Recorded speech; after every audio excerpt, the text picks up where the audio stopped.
To present the Global Talent Award, please welcome the 2018 Australian of the Year, internationally recognised leader in quantum computing, Professor Michelle Simmons.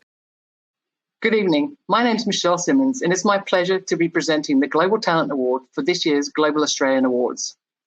This award recognises exceptionally talented individuals who've migrated to Australia in the last 10 years, become Australian citizens, and are having a significant and positive impact in their sector.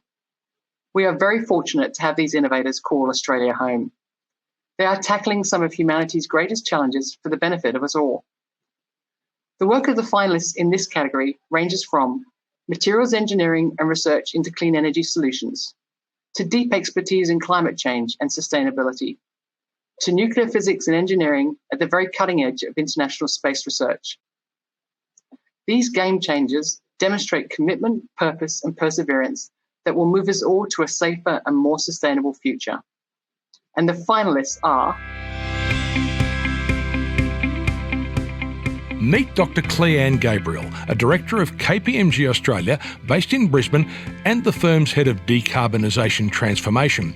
She is a sustainable development specialist, consultant, author, educator and public speaker with a decade and a half of global experience as a leader in her field. I get to work on some of the biggest, grandest challenges of our time: climate change and decarbonisation and the push towards net zero, biodiversity and natural capital, just transition, and all the social change that we need to see happen in our societies today as we work towards a more sustainable future. Meet Dr. Nasir Mahmood, a world-leading materials engineer working at the front line of research into clean energy solutions. As a Vice-Chancellor's Senior Research Fellow at RMIT University in Melbourne, Nasir and his team are strongly positioned to create a green hydrogen industry using seawater. The impact that I'm looking for my research is to see that how I can contribute towards our sustainable society so that we can protect our planet for future generations. And meet Dr. Stefania Paraki, a nuclear engineer working at Australia's Centre for Accelerator Science in Sydney. Stefania is investigating the effects of radiation present in space and the use of advanced materials to reduce radiation effects for future space missions. What motivates me is the understanding behind the physics and behind this interaction. When we go to space, we are facing a very different and challenging environment. Therefore, trying to understand on Earth and reproduce on Earth this scenario, bring space to this planet to be sure that once we go there, we know exactly what's going on. The Global Australian Award for Global Talent in 2023 goes to Dr. Cleanne Gabriel. Congratulations, Cleanne, and have a wonderful evening.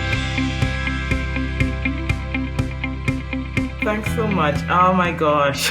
I actually don't know what to say, which doesn't happen often. It really does mean a lot to me as someone who's come from a lot of these, internationally, from an emerging market in particular, from a small island developing state that's actually facing a lot of these climate change challenges, sea level rise, etc. And to bring that, sort of global perspective into the Australian society, Australian market. Yeah, it's amazing. Thank you. Just as someone who's been in sustainability in different ways for 16 years, that sustainability is now so much in the forefront and at the top of everyone's minds that, you can win awards for it. And it's not just, they're not just niche awards, they're more mainstream awards that are accessible to, people from different walks of life. That is really, really encouraging from someone who's previously sort of worked in the shadows, been in this sort of niche field. So it means a lot from that perspective to be recognized for my work in sustainability. As an immigrant to this country, to Australia, and Australia is now home and I am Australian, it just feels like such a welcoming gesture to be recognized as an Australian myself by other Australians.